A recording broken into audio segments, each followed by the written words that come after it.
हज़रात उलमाए किराम, सामीन निज़ाम अमायदीन शहर, मुस्लिम समाज जंगल महल के तमाम जिम्मेदारान और यहाँ तशरीफ़ लाए हुए सैकड़ों की तादाद में हमारे गयूर अफराद,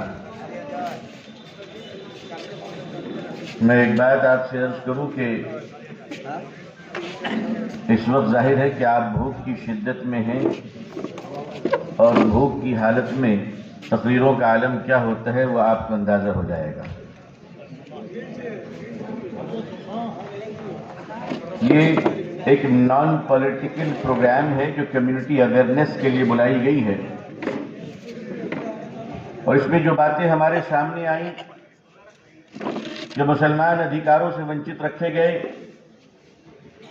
संविधान में दिए गए अधिकारों से इन्हें हमेशा महरूम रखा गया, ये सिर्फ पुरुलिया जिला या जंगल महल या आपके इलाके का मसला नहीं है, बल्कि ये समस्या भारत के पूरे भारत की समस्या है। बहुजन समाज, इस देश के मूल निवासी, इस देश के ओबीसी, इस देश के एसटीआई, अगर इन हजरात की जीवनों को, जिंदगियों को आप देखेंगे तो आपको रहम आएगा। मुसलमान दो तरीके से इस मुल्क में कुचला गया है, एक तो ऊपर वाले हाथों से दबाया गया और दूसरा नीचे वालों की मदद न करके भी बदनामी की सतह पर गुजरता गया। देखिए, ये जो पेड़ पौधे लगाने वाली जो टीम होती है, जो एम्प्लॉयज होते हैं, जो डिपार्टमेंट होती है, जिनका काम है नर्सरी लगाने, पौधे लगाने, पेड़ लगाने, तो ये पेड़ लगाने वाली जमात में, इस डिपार्टमेंट में तीन तरह के लोग होते हैं। एक वो होता है जो गड्ढा खोदता चला जाता है, पूरे शहर में सड़क के किनारे गड्ढा खोदता हुआ चला गया, इतना गड्ढा खोदा, मिट्टी को किनारे रखा ताकि इसमें पौधे लगाए जा सके। दूसरी जमात, दूसरे लोग, दूसरे डिपार्टमेंट एक एक पौधा लेकर आते हैं, उस गड्ढे में पौधा डालते हुए चले जाते हैं। तीसरे दिन एक तीसरी डिपार्टमेंट आती है जो गड्ढे के बगल में रखी हुई मिट्टियों को उसमें डालती है ताकि गड्ढा भर जाए और पौधों की जिंदगी बच जाए। आपके यहां भी तीन जमातें हैं, आपके यहां भी तीन जमातें हैं। एक गड्ढा खोदने वाली जो आज आई हुई जमात यहां पे, हम सब लोग गड्ढा खोद रहे हैं। बीच की जमात है पौधे लगाने वाली जो आप हैं, इसके बाद की जमात होगी जो चार लोग हैं, ये गड्ढे को भरने वाली जमात होगी। लेकिन एक मिनट याद रखिएगा, हमारे यहां दो जमातें एक्टिव हैं, गड्ढा खोदने वाली जमात भी एक्टिव है, गड्ढा भरने वाली भी जमात एक्टिव है। पौधे लगाने वाली जमात सोई हुई है, वो जगने को तैयार नहीं है। अगर आप जगने को तैयार हो जाएं, अगर आप कश्ती में जा रहे हैं, मैं जज्बाती गुफ्तगू नहीं करना चाहता, मैं जानता हूं कि हिंदुस्तान में मुसलमानों की सियासत का यह आखिरी दौर चल रहा है जिसकी तमाम तर लॉबीज की बर्फ और आइस पिघल चुकी है।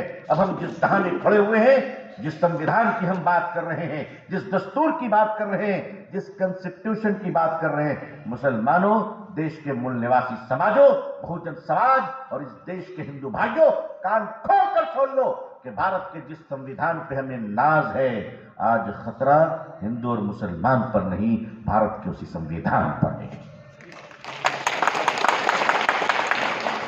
अरे तुम्हें मुसलमानों की फिक्र करने को किसने कहा है? पिछले 70 साल से मुसलमान भूखा थोड़ी ना, कल भी हुकूमत खाना नहीं देती थी, आज भी नहीं देती है। कौन सा एमएलए किसके घर में खाना पकाता है? कौन सा एमपी किसके घर में राशन फेंकता है? ठेला चलाकर ठेला चलाकर, रिक्शा चलाकर, आलू बेचकर, प्याज बेचकर हिंदू और मुसलमान अपने पेट को पाल लिया करता है। लेकिन याद रखना, तुमने हमारी गरीबियों को देखा है, तुमने हमारी बेचारियों को देखा है, लेकिन भारत के इस मूल निवासी ने हमेशा पेट पे पत्थर बांधकर, आलू बेचकर, प्याज बेचकर अपनी आबरू की हिफाजत की है और भारत और देश की हिफाजत की है।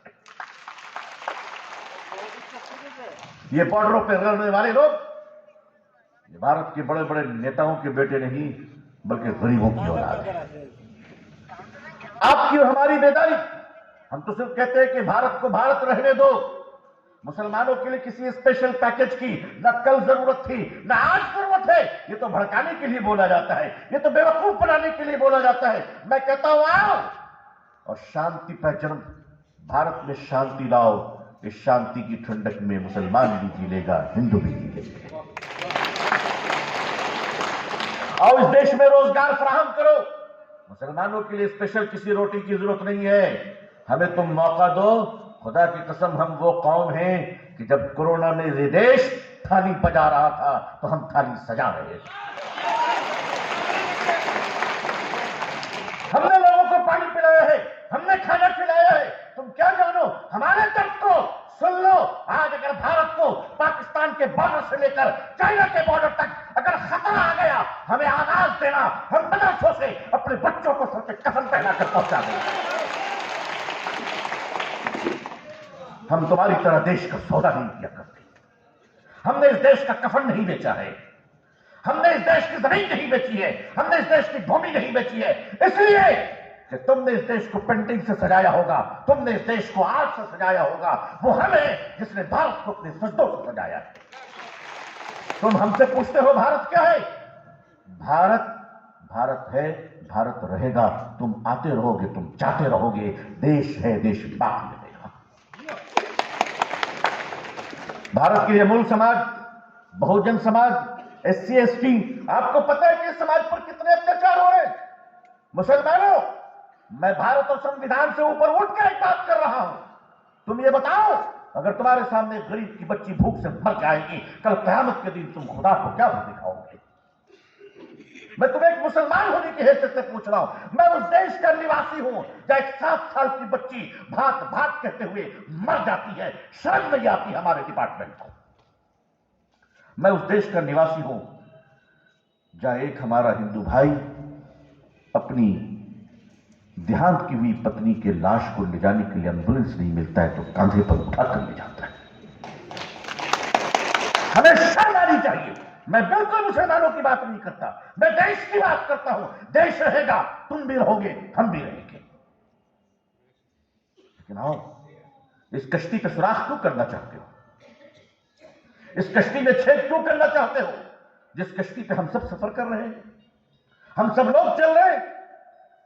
डॉक्टर भीमराव अंबेडकर एक बहुजन समाज से थे, एक ऐसे समाज से थे जिनको पानी देना तुम पसंद नहीं करते थे। लेकिन याद रखो, हमारे यहां छूत छात, जात बरादरी, बड़े छोटे की कोई हैसियत नहीं है। हम उस इस्लाम के मानने वाले हैं कि अगर एक दलित पानी पीकर छोड़ देगा तो उसका जूठा हम पी लेंगे। और ये मैंने डॉक्टर राजरत्न अंबेडकर को कहा था कि कभी आजमा लेना मुझे, और आज भी ये बात कह रहा हूं, क्योंकि ये इस्लाम की बात है, किसी मौलवी की बात नहीं है, किसी मसलक की बात नहीं है। देश को आज ये देश किस तरफ जा रहा है? महंगाई चरम सूख पर पहुंच गई है, नमक खरीदने की हैसियत नहीं है। और बात करते हैं, हम धर्म की बात करते हैं, विचारों की बात करते हैं। कहां रह जाओगे जब देश नहीं रहेगा, मानवता नहीं रहेगी, बेटियों की इज्जत बाकी नहीं रहेगी, तुम्हारे माथे का चंदन का टीका, मेरे सर की टोपी नहीं रहेगी? तो बताओ कि भारत फिर किस पर गर्व करेगा? किस पर तुम गर्व करोगे? देश को रहने दो। अगर इस देश के लिए कुछ और कुर्बानी चाहिए तो बताओ, हम देने को तैयार हैं। हम देने को तैयार हैं। अगर तुम्हारा काम मेरे पैसों से चलता है और देश के माथे की सिंदूर अगर हमारे पैसों से बच जाती है तो हम अपनी दौलत को देने को तैयार हैं। और अगर आगे सुनो, अगर हमारे इस देश भारत को बचने के लिए, जीने के लिए, महान बनने के लिए अगर हमारे खून की जरूरत है तो तुम जगह तय करो, लाइन में हम खड़े होंगे। मगर खुदा के वास्ते इस देश को तबाह मत करो। हम आज हैं, कल नहीं रहे। हमसे पहले हमारे पुरख भी थे, नहीं रहे आज। बड़े बड़े लोग आए और चले गए, कल को हम भी चले जाएंगे। लेकिन इस देश को इतना बर्बाद मत करो कि चाइना और पाकिस्तान आसपास के मुल्क के बड़ी ताकतें हमारे देश को लावारिस न समझें, यतीम न समझें। ये बड़ा विशाल देश है। भारत पर हमें गौरव है, हमें फख्र है भारतीय होने पर। इसीलिए तो मीना के मैदान में हज के जमाने में जब लाखों हाजी चलते हैं तो भारत का तिरंगा लहराता है। हम उस तिरंगे को देखकर कहते हैं मेरा भारत लहरा रहा है। संविधान इस देश की जिंदगी है, संविधान इस देश की जिंदगी है। आप मुसलमान भाइयों को मैं एक बात अर्ज करना चाह रहा हूं मेरे भाइयों आपसे। आप अपनी रोटी के लिए अगर लड़ना चाहते हैं तो मैं कहता हूं मत लड़िए। अगर आप अपने कपड़ों के लिए, अपने अधिकार की लड़ाई लड़ना चाहते हैं, आपको हक है लड़ने का, आप जरूर लड़ेंगे। लेकिन जरा उनके पास देख लें कि जिनके घरों को उजाड़ दिया गया, वो बहुजन समाज आज इस भारत में किस तरह जी रहा है। उनके नाम पर लोग नेता, MP, MLA, chief minister, prime minister तक बन गए। मगर अफसोस यह है कि उनकी हालत इस देश में हमसे भी ज्यादा खराब है। हमें हाथ बढ़ाकर उनको खींचना पड़ेगा, हमें हाथ बढ़ाकर उनको खींचना पड़ेगा।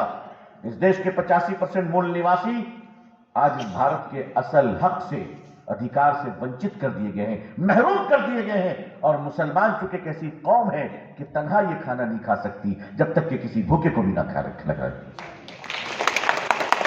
ये हमारी एक पहचान है, हमारी शनाख्त है, हमारी आइडेंटिटी है कि हम तन्हा अपने जीने की बात नहीं कर सकते। अगर हमें अपना खाना खाना होता, अगर हमें अपना जीना होता तो बहुत सारे लोग सौदा कर रहे हैं, हम भी सौदा कर लेते। मगर माफ करना, हम दुनिया की जिंदगी से ज्यादा मरने के बाद की जीवन की यकीन रखते हैं कि आखिरत में अपने खुदा को क्या मुंह दिखाएंगे। आपको आगे बढ़ना है, आपको तरक्की करना है, बिल्कुल करना चाहिए इंशाअल्लाह। पहले आप बताइए, आपकी नीयत है तरक्की करने की? वो बीमार कभी ठीक नहीं हो सकता जिसे दवा खाने की सहूलत न हो, कभी नहीं हो सकता। अजीजान मिल्लत, एक मुसलमान और एक यहूदी दोनों कश्ती पे जा रहा है पानी में। पानी की लहरों में थपेड़े तेज हो गई, दरिया में तूफानी आ गई, कश्ती डूबने वाली है। दोनों ने प्रार्थना शुरू की, मुसलमान ने दुआ, यहूदी ने प्रेयर शुरू की है, हे खुदा मुझे बचा ले, हे खुदा मुझे बचा ले, हे खुदा मुझे बचा ले। कश्ती डूब गई, दोनों पानी में गिर गए। बताओ बचेगा कौन? मेरे अजीजों, दोनों ने दुआएं की थी, मुसलमान ने भी और यहूदी ने भी। बचेगा कौन? जिसे तैरना आता है वो बचेगा, जिसे तैरना आता है वो बचेगा। दुआएं तो काम आ जाएंगी मरने के बाद, लेकिन यहां जीना है तो तैरना सीखो। ये देश आपको उस वक्त तक आगे बढ़ने का मौका नहीं देगा जब तक कि आप भिखारियों की तरह हक मांगोगे। छीनना सीख लो, ये कुर्सियां तुम्हारी हैं। पॉलिटिकल मैप में एक आदत डाली अपनी। हम लोग की एक आदत बड़ी खराब है, बड़ी खराब है। हम लोग किसी पार्टी को जब ज्वाइन करते हैं तो उसको अपना माँ बाप समझते हैं। अब प्रॉब्लम यह है कि अगर उसके पेट में दर्द हो तो रात भर हम रोते हैं बैठे, दादा के सर में दर्द है। मुसलमानों, जो जीता वो मामू नहीं, जो हारा वो चचा नहीं। बात समझे आप कि नहीं समझे आप? मैं आपको मैसेज दे रहा हूं, पॉलिसी ये बनाइए, जो जीता वो मामू नहीं, जो हारा वो चचा नहीं। जो काम करेगा उसी से दिल लगाया जाएगा। अगर आप सारे एक हो जाए, एक मुसलमान क्यों, वंचित समाजों को लेकर, बहुजन समाज को लेकर। आपको पता है डॉक्टर अंबेडकर साहब को चुनाव हरा दिया गया था। अच्छा, जब जब इस देश में सेकुलरिज्म की इम्तिहान देने का टाइम आता है तो हम ही देते हैं। ऐसा लगता है कि भारत की डेमोक्रेसी को बचाने का अकेला हमने ठेका ले रखा है और किसी की कोई जिम्मेदारी नहीं। डॉक्टर अंबेडकर साहब चुनाव हारते महाराष्ट्र में। बंगाल के मुसलमानों, इस देश की इज्जत तुमने रखी थी, डॉक्टर अंबेडकर को बुलाकर बंगाल से तुमने जिताया था। मैं एक बात और बता देना चाहता हूं, ये ग्राउंड रियलिटी है, फैक्ट है। मिस्टर प्रणब मुखर्जी साहब आज दुनिया में नहीं है, बहुत बड़े लीडर थे, नो डाउट। भारत के दिमाग थे वो, राष्ट्रपति रहे, फॉरेन मिनिस्टर रहे। जिंदगी भर चुनाव कभी जीत नहीं सके, इलेक्शन हारते रहे। जब जीतने की नौबत आई तो मुर्शिदाबाद के 90% मुसलमानों ने वोट देकर जिताया। बोलो झूठे, तो सेकुलरिज्म का इम्तिहान हम ही से लोगे? अरे भाई, कभी बोलपुर से हमको भी तो जिताकर बताओ कि तुम भी सेकुलर हो। सारे सेकुलरिज्म का इम्तिहान हम देते रहेंगे। मुल्ला जान ने कहा था कि सियासत के झंडे में डंडा सबका एक है, झंडे अलग अलग है। डंडा बदलता नहीं है, डंडा सबका एक होता है, झंडे अलग अलग होते हैं। आपको जिस पार्टी के साथ रहना है रहिए, मगर लोगों के साथ दगा न कीजिए।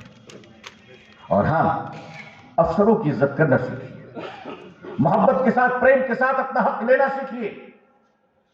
आपको खुदा ने वो सलाहियत दी है कि आप किसी फंड का इंतजार न करें। फंड तो बहुत आता है, पंचायत राज में फंड आ रहे हैं, एमपी के अकाउंट में फंड आ रहे हैं, एमएलए के पास फंड आ रहे हैं। भारत में पैसों की कमी नहीं। भारत तो सोने की चिड़िया थी, तभी तो अंग्रेज यहां आए थे, वरना क्या जरूरत थी उसे आने की। और आज इसीलिए जो एक बार चुनाव जीतता है वो सब कुछ दांव में लगा देता है दोबारा जीतने के लिए।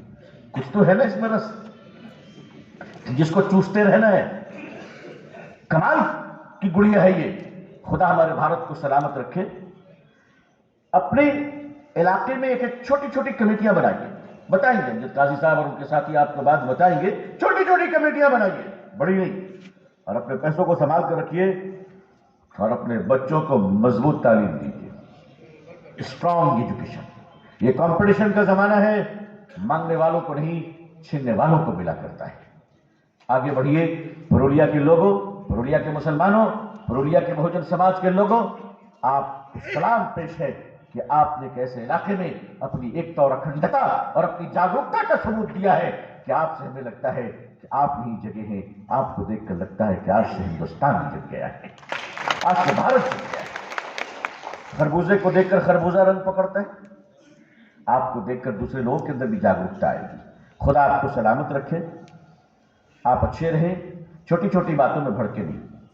निगेटिव बातें बड़ी आएंगी, आपको एक दूसरे के खिलाफ भड़काया जाएगा।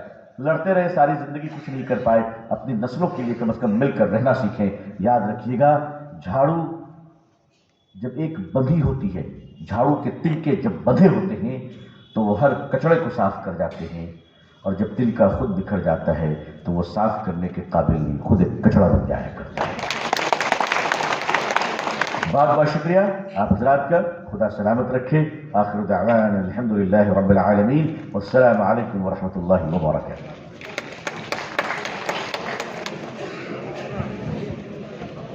मौलाना रहमानी साहब के अजस्र धन्यवाद।